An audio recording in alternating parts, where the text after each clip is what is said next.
everyone, welcome to my channel. I'm Honey. Today I have a custom tutorial for you. I just started hard mode, so I'm starting to make a lot of custom codes because it's really all I can do right now. I really can't do much else in the game to progress it any further, any faster. So right now I've been making some custom codes, and I wanted to start out with this really cute heart-shaped rug. I've seen it kind of similar, but I ended up doing my own take on it. I didn't really do anything that was already out there.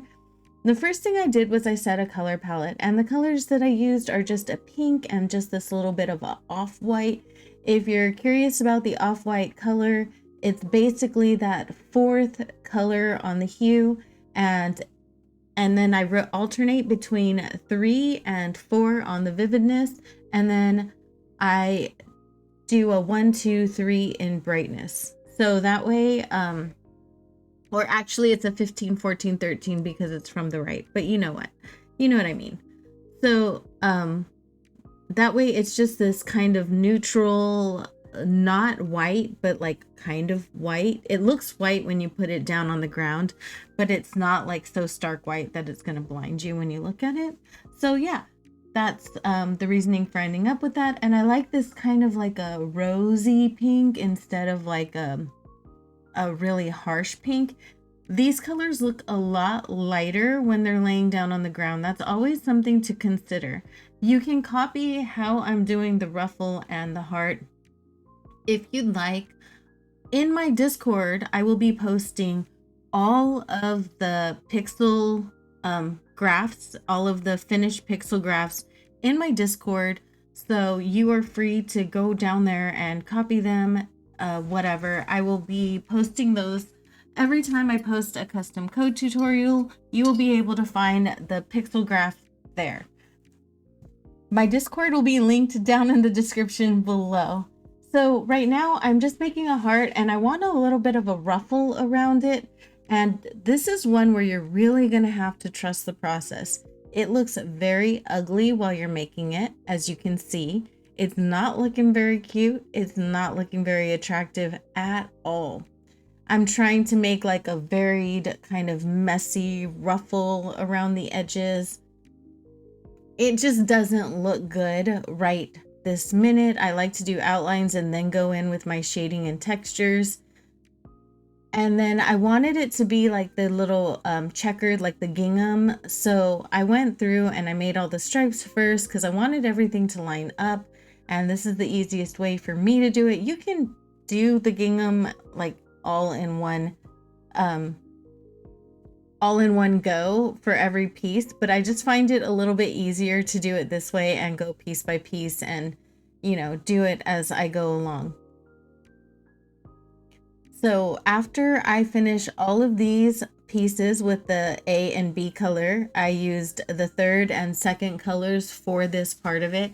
Then I go to the second to the darkest color on my palette, and I fill in that middle dark block where they're going to intersect to make it look like, you know, they actually intersected and made something dark. Like if they were opaque and they intersected, then that color would be more saturated and darker. So we wanted to create that illusion, and yeah, so that's what we're doing right now. I should be done with that in just 1 second. So when I finished with that, I went through and I started texturizing the ruffles. And the first thing I wanted to do was make a kind of a border to like maybe indicate that this is the ruffle, this is coming off of the heart now. And then I wanted to put some highlights, of course, and some shadows for when it is raised up, and then, you know, when it's darker or folded or in a fold. So we went ahead and we created that texture and illusion using the white palette that we created, which I'm really loving this palette actually. Not gonna lie, it's really pretty. So we just kind of are drawing in what the texture would look like and checking it in the canvas next to us. So I'm just referring to my canvas and I'm spreading the colors the way I think that they would go. I'm using the darkest colors for the folds, of course, the lighter colors coming out of that. I'm varying them so that it doesn't look like too chunky or too blocky. And then at the very tops where I feel like the fabric would be raised, I am putting highlights there. And then I'm using variances in saturation because I don't know if you guys have ever noticed when you look at things like the in the shadows, colors are a little more saturated than they are up at the brightest points.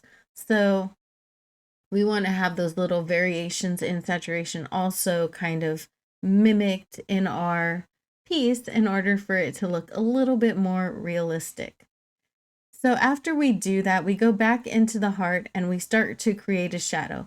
The way the shadows work on the heart part of this are that you have to look at the color that's on the fabric, make like an adjustment, a mental adjustment for any folds that might occur, like as any bunching that occurs when a seam like comes together like that. It's not going to be perfect. It's going to be bunched just a little bit, and um, take into account the fabric and what the colors are, and then use the next darkest color to the color that you're covering up, and then pixel it in between there in order to make it look a little bit messier along the edges.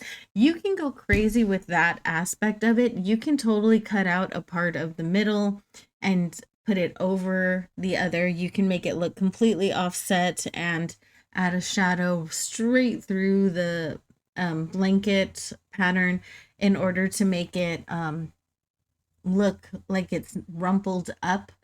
And I would say if that's what you want to do, then you go ahead and you do it, and that's great. The reason I don't do things like that is because on these 4-piece patterns, the only thing you really see is the edge, honestly, because I put stuff on them. And when I'm putting my, I don't know, my picnic set and whatnot on there, you're not going to see that level of detail in the center because I'm usually going to have something in the center of it as a centerpiece.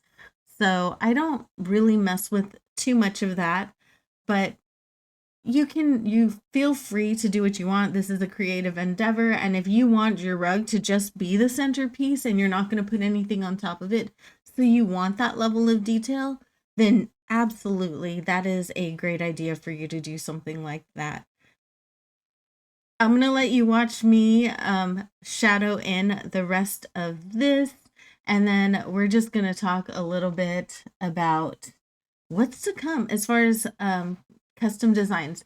I would really love for you guys to let me know what you would like to see in the comments, anything that you're having trouble with or that you need help with. Feel free to join the Discord. I have a wonderful community there. And if you have any questions, I do have a custom design channel where you can ask me questions and stuff if you're making your own codes. I will be making a hard mode channel today as soon as I get this video out, actually, so that you guys can ask for any help that you might need with any of your custom codes. So everybody is welcome there. It's a very warm and friendly, inclusive community. I'm very proud of my community. I really adore them. I try to get to know every single person that I can, and it's just a wonderful place to be.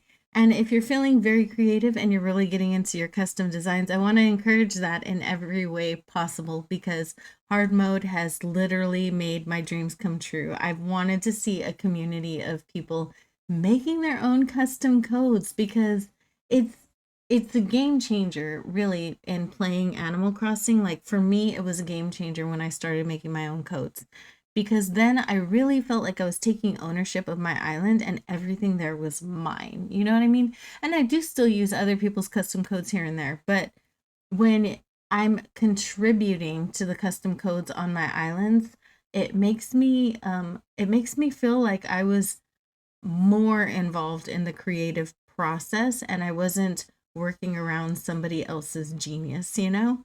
But that's just me.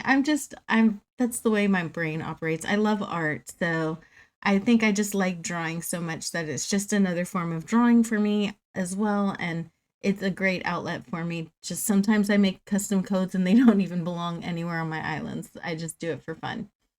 So I will be coming up with another outfit this week because we have to change our outfits every week, guys. So I'll try and come up with another sweater and dress code, or I don't know, two outfit options that are, for whatever gender you might identify with. And hopefully, I think clothing to me doesn't have genders, but some people are really specific about that. So I don't know. Anyways, that's a totally different tangent. We're just going to finish up this little code right here. We're just about done with it. Hopefully you guys liked it. I hope you guys tried it out. If you did, feel free to share it with me. I'd love to see it. And I hope you guys are having an amazing day. I know you could be doing absolutely anything, and you chose to spend a little of your time here with me. I appreciate you so much for that. Have a wonderful day, and I'll see you in the next one. Bye.